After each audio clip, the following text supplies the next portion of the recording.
Here in my backyard I found this beautiful all natural made terrarium. So that's it. It's in an old red label wine bottle. Try lifting it a bit. It's all the way down there.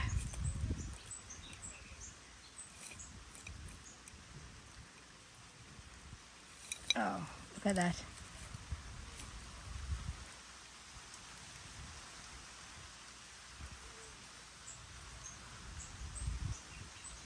And there's water in the bottom of the bottle. I'm going to try not to disturb it too much. I'm going to just let it sit back inside there and protect it. And that's all natural. That's an all red label wine bottle.